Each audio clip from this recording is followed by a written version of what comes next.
How are you, Helene?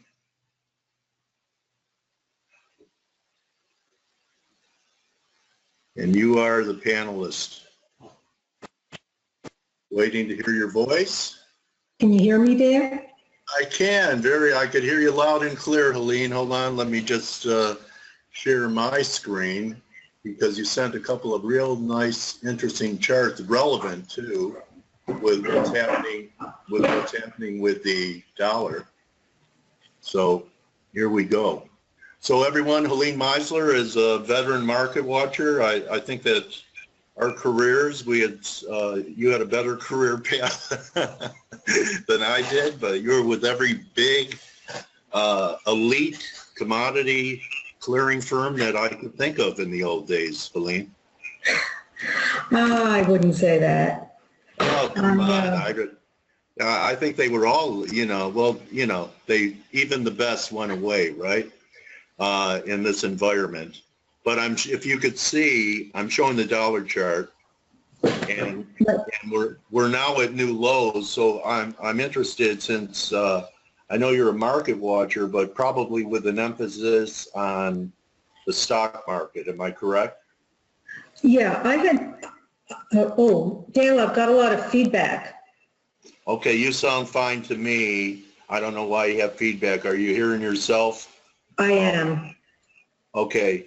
Well, if you could bear with it and just talk through it, Okay. No one else is hearing feedback here, including Okay, I'll try. All right. So why don't we start off with the Dixie? What are you seeing here, Helene?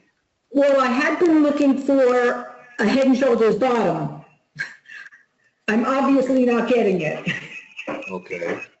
But I'm still of the mind that there's too much bearishness on the dollar, and there's a lot of support down here.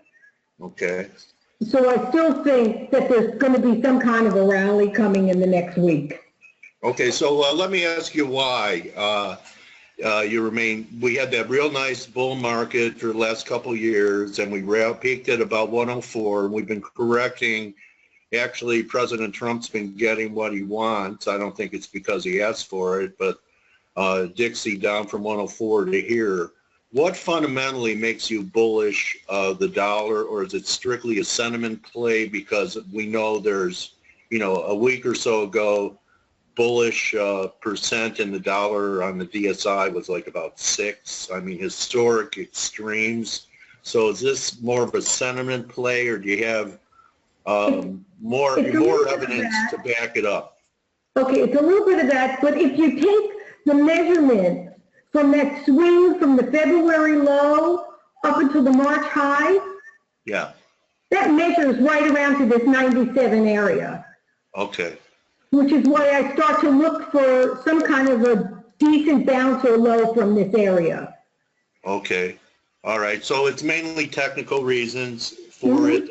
Are you expecting the Fed to go today? I am, but that's only because everyone else is. I have no strong view. I'm not a Fed watcher. I'd rather just talk about what the charts and the statistics are telling us. I know you are an interest rate watcher. I have a pretty good memory, like an elephant, and I remember our previous interview when we were talking about markets and what could change the bull market. You said you have to focus on interest rates. And we have one heck of a, I think, bear market rally going in bonds. They could retrace all the way back to pre-election levels. You have a view on interest rates and the bond market in here, Helene? You think that this is, go ahead. Well, I have been bullish of bonds for a little while now, and several months. And they do measure on the 10-year to about 2%. But more recently, I thought too many people had moved to my side of the fence. Okay. It got me a little nervous. Okay. So I think it's somewhere, I'll just say somewhere between here and 2%, I think they're going on the upside. Okay, I concur with you. It's a big failing rally then from the highs that we had last year. I think the all-time low is 134 on the 10-year. But I use a TLT as a proxy. Is that what you follow? I have. Okay. Or do you use a yield curve? If I look at the TLT, there's a measured target somewhere between 126 and 128. Okay, and there's a gap. We're almost at 126 now. Yeah, that's what I'm looking for. Maybe that eat into that gap a little bit, and that could set up. It may take time to distribute after a rally like this, but what's interesting? I did an interview last week with Adam Button, and he started talking about how the Chinese were starting to buy the bond market. And I told Adam, and you probably remember this, that anytime the Chinese say they're doing something, it's so they say they're buying it so they could distribute, and if they say they're selling, it's so they could accumulate. I saw them move commodity markets for years doing that, and that could be also kind of the tail end of this bond move that the Chinese are buying. Did you ever? Everybody talk their book? Huh? Doesn't everybody talk their book? Yeah. Well, I mean, look, I knew guys, Helene, that were famous traders at the CME, and they would walk into the pit and start selling size. So everyone thought that they were getting short. And what they had done was they got long upstairs, and they come down to the pit, and it created liquidity for them. So you're right. People will talk their book to distribute or talk their book to accumulate. I saw it happen on the floor. So I'm sure big market forces like the Chinese would have to do that because they even need more size to sell into or buy into. So here I'm showing, looks like a relative strength chart between the Russell and the triple Qs. And if you could see the screen, we're approaching a black trend line. What is your interpretation of it? Is that the Russell has recovered quite a bit against the QQQs with that big decline in the FANGs last week, and the Russell finally kind of breaking out. I think Carter Worth showed on CNBC that the Russell was on the verge of a breakout. Looks like, at new highs, I guess you could call it a breakout. What are you trying to tell us here between Russell and the Qs? Well, the story of this year has really been that the Qs have outperformed everything, but mostly it's outperformed the small caps, as you can see. Except Bitcoin. Well, okay. Oh, hold on, Helene. I know you write for real money, not crypto money. All right, so I thought I'd throw that out there. All right, so go ahead. Anyway, so last week I noticed, if you notice that higher low where the red line is, where all of a sudden the small caps were outperforming the Qs, and this was well before Friday. It had started really the week prior, the first week of June. And then you see what happened in the last 3 or 4 days where we've shot up into resistance. Okay. So it's possible that, one thing that might support your bullish dollar case, I've noticed that when the dollar is strong, it's more supportive for the small caps because right? And when the dollar is weak, it's better for the multinationals. So I don't know, do you consider FANGs multinationals? I consider them in their own world. I do too, yeah. Okay. But in any event, if we look at this chart, I think we'll pull back, and I think we're going to make another try to the upside. Okay. And if we cannot get through this downtrend line, by the time the market gets overbought again, say in the next week or so, then we're going to go right back to the Russell going down again. And it would be actually quite fitting because the Russell is currently in a rebalancing mode. for the next couple of weeks. And that's usually when the Russell peaks, is when the rebalancing ends. That's a pearl. So write it down if you're a stock trader, to look for time periods where there's rebalancing in the indexes, and pros know how to keep things levitating so they could make all the changes to the index. I wanted to see what your comment was. It became kind of a publicized position. I heard on CNBC right before this FANG break and Russell advance that hedge funds' favorite short was the Russell. Isn't that something? And then do you recall that all the hedge funds were shorting the Russell? I do see a chart on that. Yeah, yeah. So so they're getting squeezed right now. And you think there's another squeeze to go, and then we'll see after a pullback. If we don't break out, and even if we break out, Helene, can't this just be some type of correction between 113 and 97, and we could go to 106, 107, and then turn down again? Sure, but to me, once you cross the trend line, the trend that's been in place becomes suspect. Okay.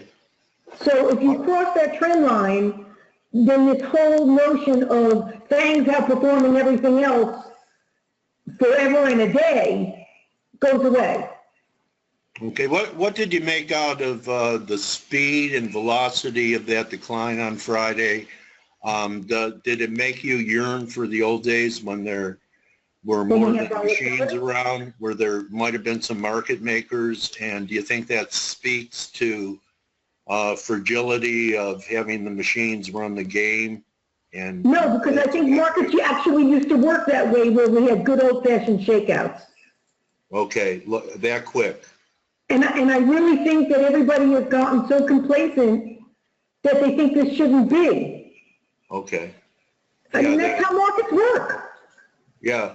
So then you think one day there will be a bear market in equities because people that have been, huh?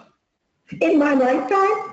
Yeah, I mean, like, you think we'll ever? A friend of mine said, Dale, don't worry, you'll live long enough to see the tribulation. So, and so far he's been right, but I'm wondering. I've seen wave counts to 2,700 in the S&Ps. I've seen wave counts to 4,000 in the S&Ps. So it's very interesting. I would think that if we are going to get those higher targets, that institutions would generate some type of sell-off so they could get in at better levels. And do you think that the Fed is starting to get nervous about valuations? And I know we have bubble markets in real estate here on the coast, and we have bubble markets, like you said, in the FANGs. So you think the Fed's raising rates? We know they're not raising rates because the economy is too strong, correct? Why do you think they're doing it? I have no idea. Again, I'm not a Fed watcher. I watch interest rates on a chart. Okay. All right. So utilities, do you think it's strange bedfellows to see things like utilities being a leadership group with the market going to new highs? Have you seen that in your career? Actually, utilities are a leading indicator, so to speak. Okay. So when utilities are doing well, you care about being on the bullish side of the market. But I would point out that the utilities with this move in bonds today aren't even making a higher high. That's an interesting market event. I'm going to take a look at that later on. So Helene, I call that a divergence. Yeah, a non-confirmation by something that's not confirming the bond move, which led it, and now is beginning to lag. Kind of a market message, market tell. Exactly. See, so here's another reason why I love doing interviews, is that I learn from people all the time by talking about them. And I know that you're probably active on Twitter because you and I, we each only have two eyes. And there are so many talented people out there that have great insights and perspectives, which I include you. In fact, one of my team members is a big fan of yours, Nicola Duke. Yeah, Nick does the harmonic work here at ForexAnalytix. She's great, and I told her you were going to be on, so I'm sure she's listening. And I want to thank you, Helene, for, you know, going through the trouble of, you know, you're like me. I went, you know, people had to drag me kicking and screaming into the 21st century with technology. And, you know, I struggle with it. I remember the first day I was trying to rehearse to use this meeting room. I said, oh, I'll never get this. But, you know, sometimes we have to push ourselves, and thank you for stretching and sending us some charts, and appreciate you being here, and a couple of nuggets that you gave the community. Look for rebalancing, and you're pretty near the end of a move, and the fact that utilities are not confirming this move, I'm going to start keeping an eye on that. So I appreciate you being our guest today in F.A.C.E. Thanks for having me.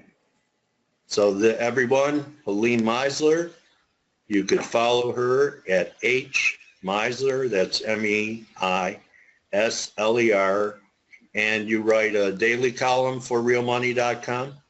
I do. And can you just make one comment about what's happening in crypto? I know you have at least a reaction. I can't, because it would be wholly uninformed. Okay, all right. Anyway, thank you so much, Helene. Have a great trading year, and appreciate you edifying our community today. Thank you. Thank you, my trading warrior sister, Helene Meisler. Thank you, F.A.C.E. members. Good luck in the Fed. Because all I did is hear myself speak on feedback. Thank you very much, Helene. You could just hang up. Yeah. And I want to thank Blake, and I want to thank Steve, and thank you, Ben. See everyone tomorrow. Good hunting into the Fed, and remember, don't just count your pips. You know, you should count your blessings. Let's see. It's not on there. Okay, everyone. Adios. See you tomorrow.